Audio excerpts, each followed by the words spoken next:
आप देख रहे हैं मीडिया पंच, देश का विश्वसनीय डिजिटल चैनल। नीचे तक एप्लीकेशन आएगी नहीं, वहीं रखने का डंपिंग ग्राउंड में डाल देता है। नरक मचा दिया पूरे गाजियाबाद में। ऐसा कभी नहीं देखा मैंने। जिस तरह का माहौल बन रहा है ऐसा माहौल ही नहीं हुआ कभी। कोई घर में घुस जा रहा है, कोई सुनता ही नहीं है। पुलिस वाले जितने ज्यादा हो गए उतनी डकैती बढ़ेगी। अरे एक कप्तान होता था, कितना बढ़िया सिस्टम चलता था।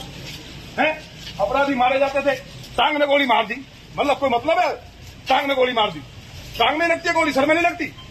सारे गुंडों ने नरक मचा दिया है। क्या पूरा मामला है?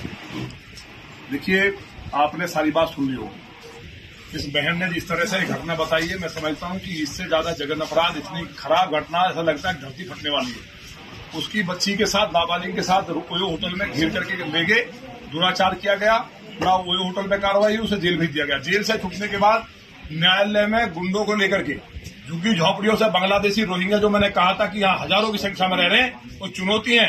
और दिल्ली में 10 लाख रह रहे हैं, और गाजियाबाद में लौनी के हालात ये हो गए कि घरों में घुस के लूट कर रहे हैं। पूरे गाजियाबाद में चैन छीनना, लूट होना, कत्ल कर देना, छुरे मार देना आम बात है।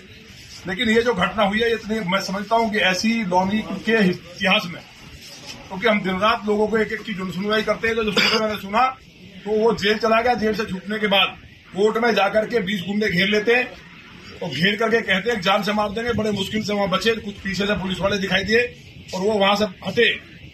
और ये बेचारी आज घर पे, इसके घर को घेर लिया, और एक बार नहीं कई बार घटना होगी। लगातार कमिश्नर के पास भी गई, उनकी रिसीव कॉपी मैंने देखी है सुबह। वहां केवल क्या कहा जाता है कि इसको देख लेना। निचले वाले अधिकारी कोई उनकी बात का पता नहीं, या तो बोल रखा है, कोई सुनता नहीं है, और वो अपने ऑफिस से निकलते नहीं है। केवल लूट मची है। हम चाहते हैं कि यह दोबारा से कमिश्नरेट सिस्टम खत्म हो, दोबारा से कप्तान सिस्टम लागू हो। गाजियाबाद के अंदर क्राइम नहीं था। पिछले 1.5-2 साल में लोग, अगर आंकड़े मंगा लिए जाए तो हाहाकार मचाए। ये कमिश्नरी सिस्टम ने पूरा बेड़ा गर्क कर दिया। कौन सलाहकार है, कौन सिस्टम को चला रहा है, कौन बना रहा है, पुलिस वाले सुनने को तैयार नहीं है।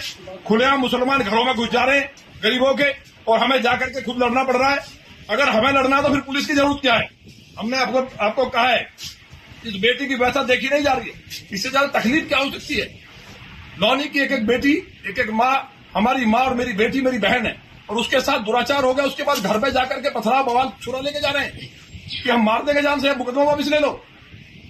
अगर यहाँ बुलडोजर नहीं चला, और जो अधिकारी हैं, चाहे बड़े हैं छोटे हैं, जो वायसराय बनकर के ये सोच रहे हैं कि लौनी के अंदर हाहाकार करेंगे, लौनी में नहीं होगा, दुनिया में हो जाए। मैं खुद बुलडोजर लेकर निकलूंगा, फिर कानून हाथ में लेना पड़े, उसके लिए मुझे फांसी लगे, जेल जाना पड़े।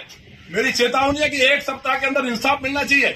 और भी घटनाएं, कोई मकानों में घुस रहा, रोज कहते कहते थक गया। पुलिस वाले बुला करके सेटिंग करते हैं, और एक दो ऐसे दलाल बैठे हैं कि हर चौकी थाने इस तरह लुटे जा रहे हैं, बिखरे। तकलीफ की बात है। और मुझे उम्मीद है कि हमारे मुख्यमंत्री जी से हम मिलेंगे, और या तो आर पार की जंग अब होगी। लोगों को इकट्ठा करके इन पर बुलडोजर हम चलाएंगे। हम देखते हैं लौनी में गुंडागर्दी कौन सुअर करता है।